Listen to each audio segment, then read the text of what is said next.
नमस्कार साथियों, कैसे हैं आप सभी। आशा करते हैं कि आप सभी बहुत अच्छे होंगे और आपकी पढ़ाई बहुत अच्छी चल रही होगी। तो आज का जो द हिंदू का एडिटोरियल्स है और इम्पोर्टेंट न्यूज है, उसे डिस्कशंस करेंगे। ठीक है। तो जैसे कि आपको पता होना चाहिए, इस चैनल पे आपको लेटेस्ट गवर्नमेंट जॉब्स नोटिफिकेशन जितना जल्द से जल्द हो सके आएंगे। और उसके बाद द हिंदू का एनालिसिस ट्यूटोरियल मिलता है। उसके बाद आपको मिलता है डेली करेंट अफेयर्स। और उसके बाद एक जो एनसीईआरटी क्लास 11th का, जो कि यूपीएससी सीएससी की दृष्टि से फाइन आर्ट्स का बुक है, उसका 4 चैप्टर मैंने कंप्लीट कर चुका हूँ और उसको पूरा कंप्लीट करूँगा। वो भी यहाँ पे पढ़ाया जाता है। तो चलिए देखते हैं द हिंदू का एडिटोरियल और इम्पोर्टेंट न्यूज। आज 9 दिसंबर है और देखिए देखिए आज का जो सबसे इम्पोर्टेंट न्यूज है वो हमारे देश के जो चीफ डिफेंस स्टाफ, ठीक है, सीडीएस कहा जाए तो ये काफी हमारे देश के लिए दुखद है कि हमारे देश के जो एक वरिष्ठ अधिकारी होते हैं, ठीक है। देखिए, एक होता है आर्मी, उसके बाद नेवी और एयरफोर्स। तीनों का जो मेन मुख्य चीफ डिफेंस स्टाफ थे, कौन? बिपिन रावत जी, ठीक है। उनका हेलीकॉप्टर क्रैश करने से आकस्मिक देहांत हो गया, जो कि हमारे देश के सबसे क्षति माना जा सकता है। तो इसी को लेकर के ये न्यूज में आया है कि देखिए यहाँ पे बता रहा है क्या क्या चीज किस तरह से घटना हुई, उसके बारे में देखते हैं। देखिए, बिपिन रावत जी फर्स्ट वन वो एनडीए कंप्लीट करके ज्वाइन किए थे 1978 में। और तब से वो उन्हें कई सारे अवार्ड से सम्मानित किया गया। और उसके बाद वो कल के दिन यानी कि 8 दिसंबर 2021 को उनका देहांत हो गया। और उसके साथ कई अधिकारी, जिसमें उनकी वाइफ भी शामिल थी, वरिष्ठ अधिकारी का भी देहांत हो गया। ठीक है। तो इसी को लेकर के ये बताया जा रहा है कि तमिलनाडु में ये घटना घटी। ठीक है। तो ये जो हेलीकॉप्टर्स था, ये हेलीकॉप्टर्स सबसे सुरक्षित हेलीकॉप्टर्स माना जाता था। फिर भी ये हेलीकॉप्टर्स क्रैश कर गए। देखिए यहाँ पे जैसा कि बताया जा रहा है, IAF है MI-17V हेलीकॉप्टर, है ना। इस ये हेलीकॉप्टर रशिया द्वारा बनाया गया था। ठीक है। उसी को लेकर के ये न्यूज में है।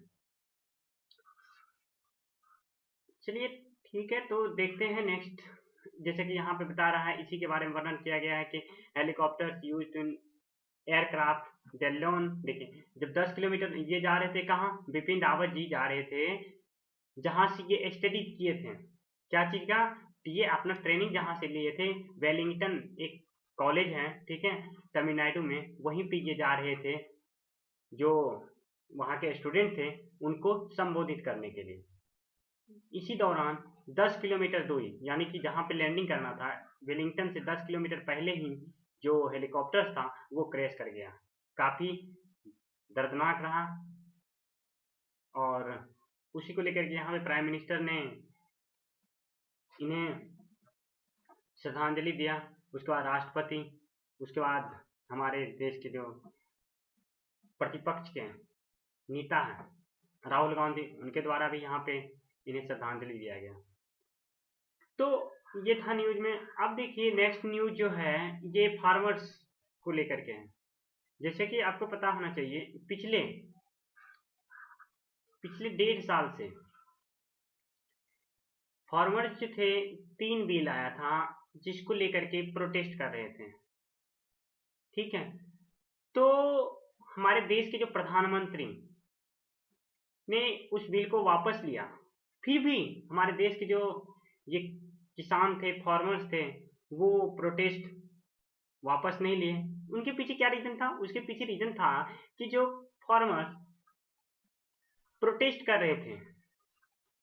प्रोटेस्ट के दौरान उन्हें क्या किया गया, उन्हें अरेस्ट किया गया। बहुत सारे ऐसे किसान थे, तो इनका डिमांड था कि उन्हें रिहा किया जाए, और अंत में फार्मर्स को, किसान को, जो हमारे देश के प्राइम मिनिस्टर्स के द्वारा ऐसा क्या कहा गया कि उन्हें इमीडिएटली क्या किया जाए, बरी किया जाए। तो उसी को लेकर के यहाँ पे किसान ने एक जश्न मनाया कि मैं अब प्रोटेस्ट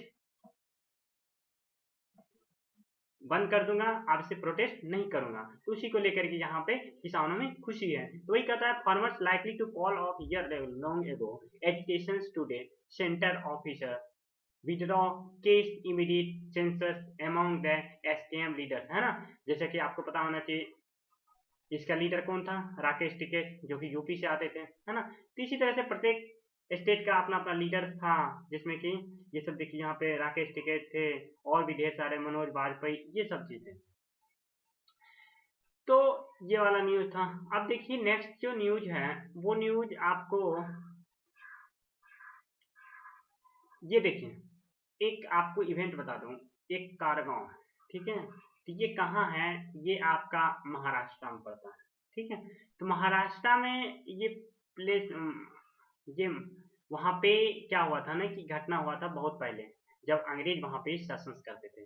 क्या होता था ना कि अपर कास्ट, ठीक है, ऐसे मैं किसी भी कास्ट का अपोज या विरोध नहीं करता हूँ, ठीक है। एक अपर कास्ट और लोअर कास्ट, ठीक है। तो इनको लेकर के क्या हुआ था ना, कि एक बार मुठभेड़ हुआ था, ठीक है। तो इधर जो थे पेशवा बाजीराव, ठीक है। तो जो लोअर कास्ट थे वो पेशवा बाजीराव को डिफीट कर देते हैं by the help of British, ठीक है। ब्रिटिश के सहायता से पेशवा बाजीराव को डिफीट कर दिए थे। तो ये डिफीट कर दिए थे। तो यहाँ पे ये क्या हुआ ना, कि वो जो प्लेस था वो कारगांव, ठीक है। तो कहाँ पड़ता है, महाराष्ट्र में पड़ता था, ठीक है।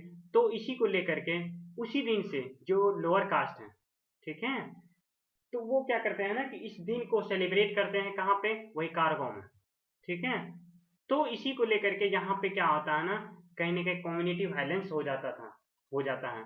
तो यहाँ पे अपर कास्ट और लोअर कास्ट में ये अपने आप को स्वाभिमान वहाँ बताते हैं, और ये भी वहाँ पे अपने आप को डिलीट हो जाते हैं, जिसको लेकर कहीं कहीं यहाँ पे कम्युनल वायलेंस देखने को मिलते हैं। तो उसी में एक लॉयर थे जो सुधा भारद्वाज, तो उनको अरेस्ट किया गया, है ना।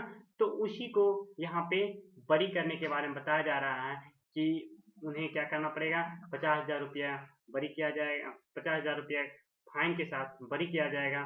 फिर जाकर के वो क्या रहेंगी, वहीं पे रहेगी, कहाँ, नागपुर में ही, अपने स्टेट से अदर स्टेट नहीं जाएगी, और ना ही मीडिया में आकर के किसी भी तरह से अपना स्टेटमेंट देगी।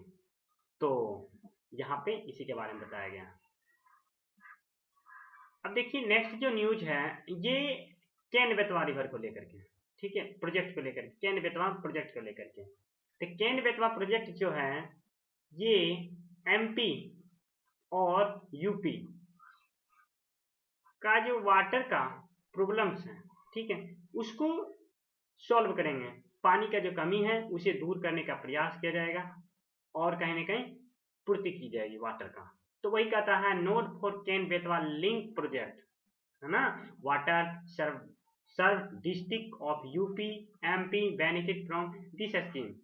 गवर्नमेंट का ये स्कीम लाया गया है, और इसके तहत यही बता रहा है कि इस प्रोजेक्ट में इतना रुपये करोड़, कितना, 44,605 करोड़ रुपये 2020 से 21 में खर्च किए जाएंगे, और उसके बाद दोनों स्टेट कहीं ना कहीं क्या होंगे, इससे लाभान्वित होंगे। अब देखिए नेक्स्ट जो, देखिए अब नेक्स्ट न्यूज जो है, ये है बहुत ही एक तरह से घृणित कहा जाए, क्योंकि एक टीचर्स जब ऐसे हो जाते हैं कि स्टूडेंट के प्रति कहीं ना कहीं गलत इंटेंशंस रखते हैं, तो फिर स्टूडेंट क्या एजुकेशन उसे क्या मिलेगी। तो ये जो घटना है, ये घटना आपको कहाँ से मिलेगा, ये घटना आया है आपको राजस्थान से, ठीक है। राजस्थान में एक अलवार डिस्ट्रिक्ट है, वहीं का है कि एक प्रिंसिपल ये जो घटना है ये राजस्थान से है, राजस्थान के अलवार डिस्ट्रिक्ट से है। यहाँ पे क्या हुआ ना कि स्कूल टीचर्स के साथ प्रिंसिपल ने मिलकर के क्या किया, जो माइनर चिल्ड्रंस होते हैं उसके साथ गैंग रेप का केस सामने आया है, जो कि कहीं न कहीं जो स्कूल टीचर्स फीमेल टीचर्स थी उसका हेल्प लिया गया था, ठीक है। इस इवेंट में ये जो दुस्साहस, ये दुर्घटना, एक कहा जाए कि गलत माइंडेड जो टीचर्स थे उनके द्वारा ये घटना को अंजाम दिया गया, जो कि काफ़ी दर्दनाक है। तो इसी में जो अपोजिशन हैं, जो वहाँ के सीएम थे, उनसे क्या किया गया, इस्तीफा मांगा गया, ठीक है। तो और भी यहाँ पे जो पुलिस थे यह इस पे कार्रवाई किया, ठीक है, पॉक्सो एक्ट के तहत, क्योंकि माइनर चिल्ड्रंस होते हैं ना स्कूल में। और आपको पॉक्सो एक्ट, आप अच्छे से अगर यूपीएससी का प्रिपरेशन कर रहे हैं तो पॉक्सो एक्ट के बारे में आप डिटेल्स से पढ़ लीजिएगा, अदरवाइज मैं इसका एक स्पेसिफिक लेक्चर्स प्रोवाइड कर दूंगा। तो इसी के लेकर के ये न्यूज में है।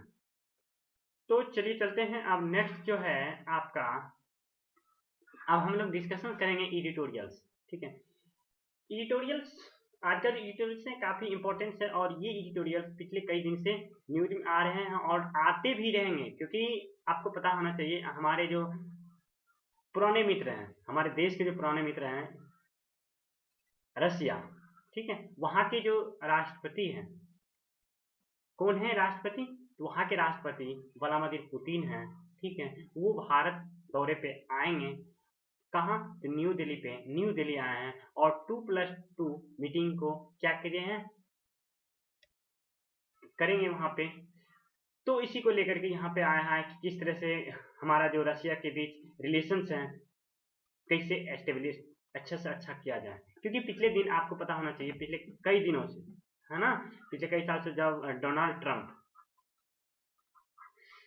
ट्रंप क्या थे, अमेरिका के राष्ट्रपति थे, तो हमारा इंक्लाइनेशन से जो था यूएसए की साइड काफ़ी ज़्यादा था, जिसके कारण, और रशिया को जो इंक्लाइनेशन था चाइना की ओर ज़्यादा था।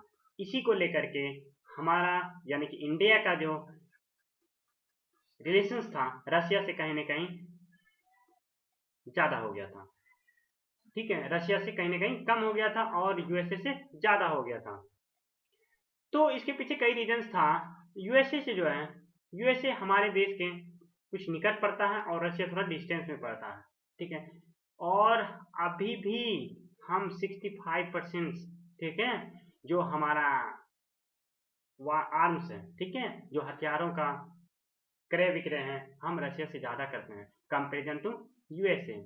उसी को लेकर के यहाँ पे बताया गया है कि हमारा जो रिलेशंस है कहीं ना कहीं रशिया से ज़्यादा होना चाहिए कंपेरिजन टू यूएसए, क्योंकि यूएसए का कोई, ये प्रॉफिट के बेस पे काम करते हैं, ठीक है, कौन, तो यूएसए, क्योंकि ये कैपिटलिस्ट कंट्री है और रशिया क्या है, सोशलिस्ट कंट्री है।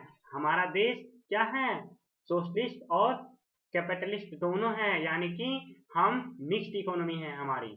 तो इसीलिए कहीं ना कहीं हमें रशिया को भी कहीं ना कहीं वरीयता देना चाहिए, हमें यूएसए के कंपेरिजन में यूएसए को भी साथ लेके चलना चाहिए और रशिया से अच्छा रिलेशन बना के रखना चाहिए। जैसे कि आपको पता होना चाहिए रशिया, चाइना जो है रशिया से कहीं ना कहीं एक अच्छा मित्रवत व्यवहार करने लगे हैं, इधर से एक पावर में आ गए हैं। तो उसी को लेकर के यहाँ पे एक अच्छा अपॉर्चुनिटी है हमारे साथ, हमारे पास, कि हम रशिया से एक अच्छा रिलेशन एस्टेब्लिश करें, क्योंकि अभी रिसेंटली मोदी क्या, व्लादिमीर पुतिन जो है हमारे देश न्यू दिल्ली आए हैं, ठीक है। तो वही कह रहा है कि will help improve Moscow new Delhi, है ना, currently flying under the pressures of larger global powers, है ना, जो ग्लोबल पावर्स हैं, ठीक है, उसको किस तरह से हम लोग कम कर सकते हैं। डिप्लोमेटिक ब्लैंड बैलेंसिंग, है ना, इंडिया हैज टू जियोपॉलिटिक के मामले में हम लोग को बातचीत करना चाहिए, है ना। उसके बाद बहुत सारे ऐसे महत्वपूर्ण मुद्दे हैं जिसको लेकर के हम बातचीत कर सकते हैं। ग्लोबल फोर्स, कैसे हम लोग एक दूसरे के चैलेंज को एक पार्टनरशिप के थ्रू ओवरकम कर सकते हैं, ठीक है। और बहुत सारे ऐसे लॉ हैं जिसको कि हम लोग क्या कर सकते हैं, यूएनओ में इसको लेकर के बातचीत कर सकते हैं। आने वाले दिन में हमारा जो एक्सपोर्ट और इंपोर्ट का, है ना, दोनों देश के बीच ट्रेड का है। यूएस डॉलर कितना है, 10 बिलियन डॉलर्स है ना, ये सब चीज़ें। तो इसी को लेकर के ये बताया गया है कि किस तरह से हमारा यहाँ पे डायनामिक चाइना और रशिया के बीच कितना ज़्यादा मतलब रिलेशंस निकट हैं, उससे कहीं ना कहीं हमें ज़्यादा अपने रशिया के बीच एस्टेब्लिश करना चाहिए। ये सब चीज़ बताया गया है। फिर आगे डिटेल्स में ये आर्टिकल्स आते रहेंगे प्रत्येक दिन, क्योंकि अभी रिसेंटली क्या है, प्रधानमंत्री पुतिन इंडिया आए हैं, तो इसीलिए ये आर्टिकल्स डे बाय डे आते रहेंगे। तो अब देखिए फिर अगले दिन इसके बारे में डिस्कशन करेंगे। अब नेक्स्ट जो आर्टिकल्स है, ये एलपीजी का जो प्राइस है वो कहीं ना कहीं ज़्यादा हो गए हैं, ठीक है, पिछले दिन, ठीक है।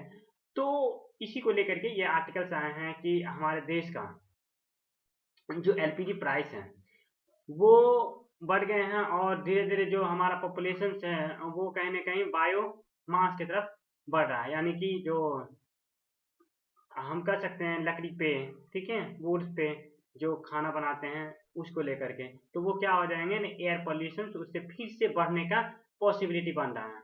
तो उसी के बारे में कह रहा है कि सब्सिडी, एक और तो गवर्नमेंट सब्सिडी दे रही है और एक और एलपीजी का प्राइस बढ़ा रहे हैं। अब जिसके पास रुपया नहीं है एलपीजी का पे करने का, तो वो क्या करेंगे, अपने वुड से क्या करेंगे, तो वुड से खाना बनाएंगे, वुड का यूज करेंगे, जिसको लेकर के पॉल्यूशन बढ़ेंगे, ठीक है। तो वही कहता है 50% क्या हुआ, 900 पर सिलेंडर नवंबर में था, फिर जा करके 600 पिछले साल था। तो वही चीज लेकर के यहाँ पे ये राइटर्स जो हैं क्रिटिसाइज कर रहे हैं। अब देखिए नेक्स्ट एडिटोरियल्स जो है, ये एडिटोरियल्स आपको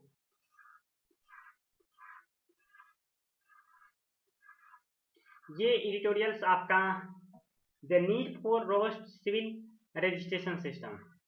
तो ये एडिटोरियल्स जैसे कि आप जानते हैं पिछले साल कोविड-19 आया था, है ना, इससे पिछले साल यानी कि 2019 में, उसके बाद 2020 में, ठीक है, 2 साल लगातार कोविड-19 कहीं ना कहीं पूरे ग्लोबल में, पर्टिकुलरली इंडिया में इंटरफेरेंस किया, जिसके लेकर के बहुत से हजारों की संख्या में जानें चली गई। और अभी रिसेंटली एक वायरस, एक कोरोना वायरस, जो कि यानी कि हम तीसरा वेरिएंट कह सकते हैं, ठीक है, वेरिएंट तो बहुत सारे होते हैं, ठीक है, तो ओमिक्रॉन, ठीक है, ये साउथ अफ्रीका से, सदर्न अफ्रीका से धीरे धीरे पूरे वर्ल्ड में अपना पैर पसार रहा है, ठीक है। तो उसी को लेकर के पहले से ही यहाँ पे राइटर्स जो है बताने का प्रयास कर रहा है कि हमारे देश का जो सिविल यानी कि पब्लिक है उसका रजिस्ट्रेशन, सबका रजिस्ट्रेशन होना चाहिए। कहाँ पे, तो रियल हॉस्पिटल्स में, उसके बाद जाकर के, ताकि आने वाले टाइम में यदि हमारे देश में ओमिक्रॉन या किसी भी तरह से डिजीज आ जाते हैं तो उनसे हमें लड़ने के लिए एक सही डेटा मिल सके, क्योंकि पिछले साल बहुत सारे डेटा को क्या किया गया था, छिपाया गया था गवर्नमेंट के द्वारा, हॉस्पिटल्स के द्वारा, सही से पता नहीं चल पाया था कितना सिलेंडर्स है हमारे पास, कितना स्टॉक्स है, क्योंकि डेटा रहने के बाद उसके अकॉर्डिंग एक्शंस लिया जा सकता है। तो उसी के बारे में यहाँ पे राइटर बताने का प्रयास कर रहे हैं। तो ये था आज का एडिटोरियल्स, ठीक है। तो फिर मिलते हैं आपसे अगले दिन फिर एक और बचा है, एक आर्टिकल्स यहाँ पे, एक जो एडिटोरियल्स है वो एडिटोरियल्स यहाँ पे हैं टोबैको को लेकर के। इसमें ये बताया गया है कि टोबैको कितना खतरनाक होता है। क्या होता है ना कि टोबैको का जो यूज करते हैं, टोबैको का यूज तो करते हैं जो एडल्ट है, लेकिन उसका इम्पैक्ट बच्चे पे पड़ता है, तो इसीलिए उसका जो प्राइस है कहीं ना कहीं हमें बढ़ा देना चाहिए, जिससे कि जो यूज करने वाले हैं वो यूज कम मात्रा में करेंगे और बच्चे तो कम रिस्क में रहेंगे, ठीक है। तो इसी को लेकर के उस पर जीएसटी टैक्स ज़्यादा से ज़्यादा लें, ताकि उसका यूज कम से कम हो सके और कहीं ना कहीं हेल्थ जो है, जो चाइल्ड का हेल्थ है या उसके फैमिली का हेल्थ है वो अच्छा बना रहे। तो इसी को लेकर के ठीक है। तो आज तक इतना ही, फिर अगले दिन के न्यूज़पेपर के साथ आपके लिए मिलते हैं। तब तक के लिए थैंक यू। आप अपना स्टडी कंटिन्यू रखें।